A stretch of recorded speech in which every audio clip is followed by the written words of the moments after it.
नमस्कार, आज आपण करतोय स्पेशल एग पिझ्झा टोस्ट। त्यासाठी आपण काय साहित्य घेतले ते आधी पाहूयात। आपण कांदा अतिशय बारीक चिरून घेतलेला आहे, चीज, कोथिंबीर, मिरची, ढोबळी मिरची आणि टोमॅटो बारीक चिरून घ्यायचं एकदम।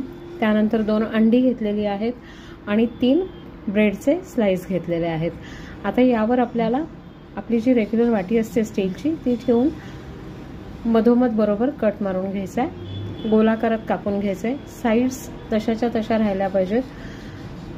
पाहू शकता आपण गोलाकारात कट करून घेतलंय। आता पॅन मध्ये आपण थोडं तेल ऍड करून घेतलं। या एवढ्याच तेलामध्ये आपण छान दोन्ही बाजूनीही कुरकुरीत असं हा टोस्ट करणार आहोत। आता आपण अरेंज करून घेतलं आपलं जे साइड होती जी आपली पूर्ण ब्रेडची ती आपण आधी पॅन मध्ये ठेवलेली आहे।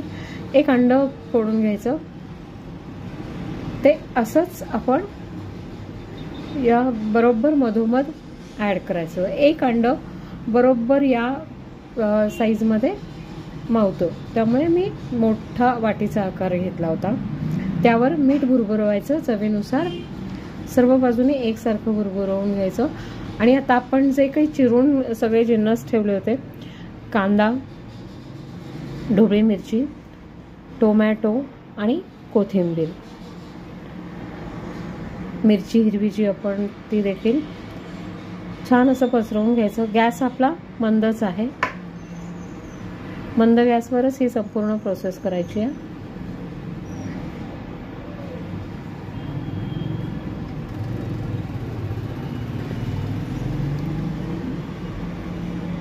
ढोबळी मिरची सुद्धा आपण बारीक चिरून घेतली होती, पाहू शकता। हिरवी मिरची लहान मुलांना मोठ्यांना जसं द्यायचं असेल त्याप्रमाणे तुम्ही ऍड करू शकता। तिखट फार नको असेल तर कमी करायची, किंवा थोडी मोठ्यांना हवी असेल, आवडत असेल तर थोडी जास्त देखील टाकली तरी चालू शकते। कोथिंबीर आपण ऍड केली वरती। त्यानंतर चीज आपल्याला हवं तेवढं, मी थोडंच ऍड करणार आहे।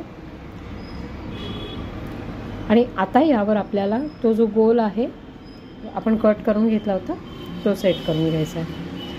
आता आपल्याला छान असं ते प्रेस करून घ्यायचं आहे। थोडं हलक्या हाताने प्रेस केल्यामुळे खाली आपला गॅस चालू आहे, त्यामुळे चीज मेल्ट होतं, शिवाय अंड देखील असतं यात। हे सगळं त्या ब्रेडला चिकटून ब्रेड त्याला व्यवस्थित आपला प्रेस केल्यामुळे चिकटतो। आणि आता पाहू शकता आपण खालची बाजू ब्राऊन झाल्यानंतर वरची बाजू